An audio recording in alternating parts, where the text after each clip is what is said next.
Hey, today I'm going to talk about the Game Boy Micro. And there's some good things about this system, and there's also some bad things about this system. Let's take a look and see what I think.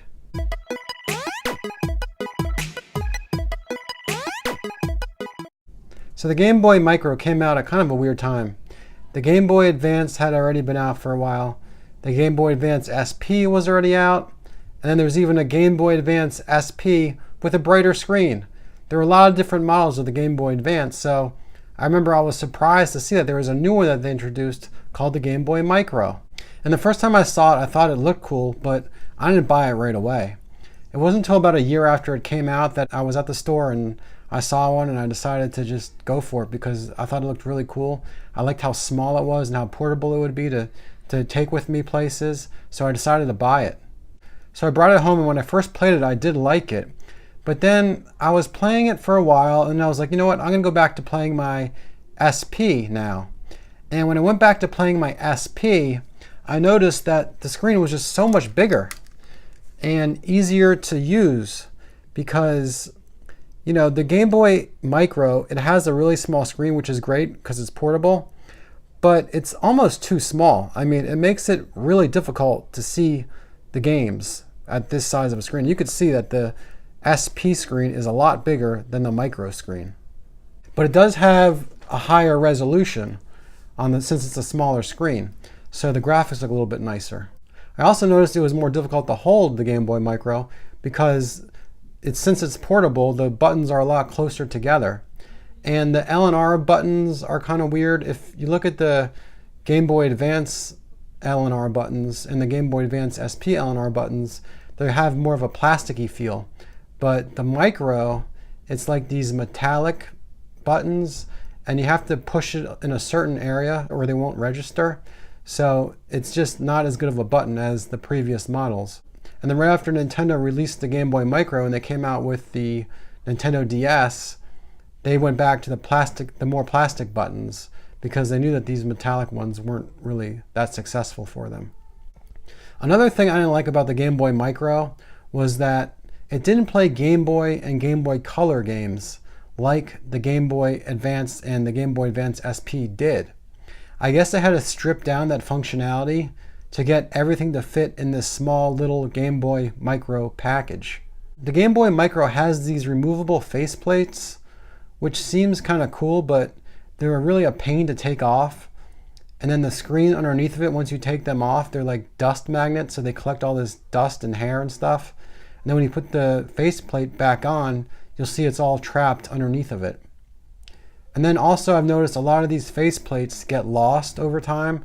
The pieces of plastic break off of them or someone will just misplace them. And then you're stuck with this Frankenstein looking Game Boy Micro.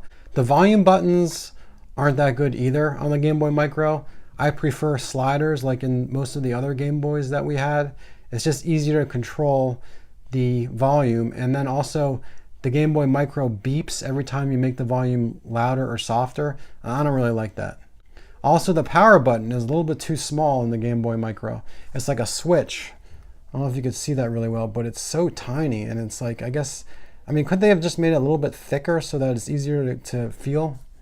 But it's not all negative with the Game Boy Micro. There are some positive things about it. The Game Boy Micro did have a real headphone jack, and Game Boy Advance SP did not. With those portables, you had to buy a special dongle that would plug into it, and then it had a headphone jack that came out of the dongle. So it was just like an extra thing you had to carry around with you if you wanted to use your headphones while playing games. Like I said earlier, the smaller screen means that the pixels are pushed closer together and smaller, and that means that the games look like they're a higher resolution. And of course, the Game Boy Micro is more portable. People like that. You just have to be careful because the screen scratches really easily. You don't want to scratch it up. It's not like the Game Boy Advance SP where it's a clamshell design so that the screen is always protected. This one is just exposed, so you might want to put it in a case or something if you carry it around a lot with you. Also, the sound is very good on the Micro. I noticed when you turn up the volume, it's very clear and very loud, so I give it props for that too. But overall, I consider the Game Boy Micro to be a failure. And if you look at the sales, you'll notice that the Game Boy Micro only sold a little over 2 million portables. I mean, that is really low for a Nintendo portable. If you look at the GBA or the Game Boy Color or the Game Boy or the DS or any other portable from Nintendo, you'll notice that the sales were a lot higher. And due to the low sales of the Game Boy Micro, they're a little bit more rare than the other Game Boys, and therefore they are a little bit higher in price to purchase and in value when you're selling them. I think they go for around anywhere from $80 to $100, depending on the condition of them. I know this one I got for about 80 bucks online.